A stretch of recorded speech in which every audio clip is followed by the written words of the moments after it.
Okay, so current literature suggests that the two areas of our brain with the most glucocorticoid receptors are the hippocampus and the frontal cortex.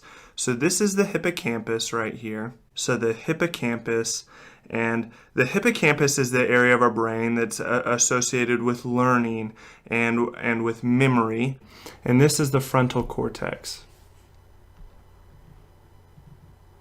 So frontal cortex, and that's in the front part of our brain. And that's really the human part of the brain responsible for things like impulse control and judgment and planning and reasoning. And remember that glucocorticoids are major stress hormones like cortisol.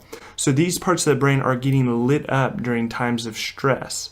And the mechanism for stress-related damage is still fairly unclear, but we do see atrophy, which means damage or death of the neurons in these areas that follow increased stress in rats and monkeys. And now that we have less invasive brain scans, we see that in humans as well. And so it follows that if these parts of the brain are damaged because of overabundance of stress, that the effects of stress can play out in our emotional and behavioral responses. And so one of the major emotional effects of stress is depression. And we're going to learn in future videos about stress coping and management that a great way to combat the negative outcomes of stress is to think lightheartedly or through optimism. And that's actually what makes depression such an awful disease for stress to contribute towards, because the main symptom of depression is anhedonia, which is the inability to feel pleasure. So anhedonia.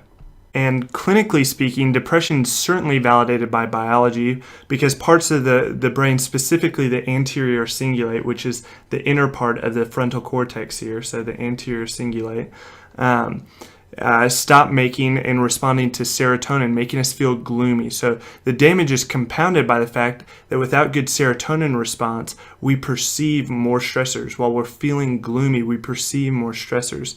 And so a great term describing the relationship between chronic stress and major depression is learned helplessness. So learned helplessness. And learned helplessness essentially means that you learn from having the control ripped out of your hands that you don't have control, and this leads you to take less and less control of your life. And so you lose the ability to identify coping mechanisms and to respond to your stress because you're taking less control over your life and the outcomes of your life. And this cycle just continues downwards into major depression. So major depression is one of the major emotional effects of chronic stress in our life. And so another major emotional and behavioral effect of stress on our lives is anger. Anger is an emotional and behavioral effect of stress. And our understanding of stress impact on behavior and psychology is based on a classic study by Meyer Friedman and Ray Roseman, and they were testing the notion that stress is associated with increased vulnerability to heart disease, which is something that we talked about in the physical effect of stress video.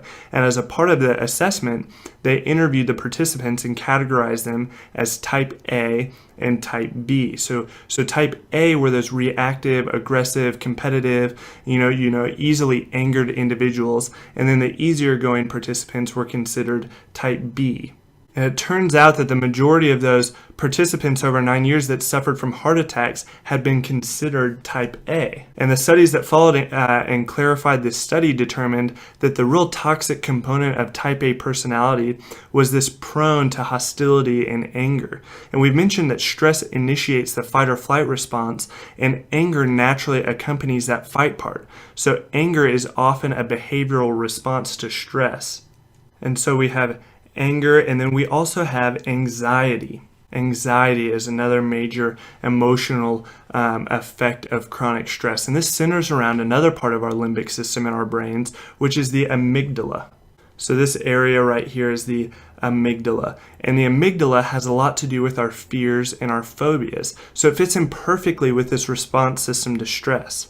I mean, what I just connected was that the anger response to stress connects to the fight part of that sympathetic response. So what naturally accompanies the flight aspect? Well, fear does. So with With the flight response, we have fear. And as you perceive stressors, it's like you're working out your amygdala muscle and you perceive more things as fearful, which increases your anxiety. And then the last big major emotional and behavioral effect of stress that I want to talk about in this video is addiction. So addiction, that's nice. We have 3 A words, addiction. And when searching for coping mechanisms to stress, there are a lot of really great healthy options. But there are also a lot of really terrible options. For example, alcohol is often abused, especially by men, as a coping mechanism, and it's associated with high rates of addiction.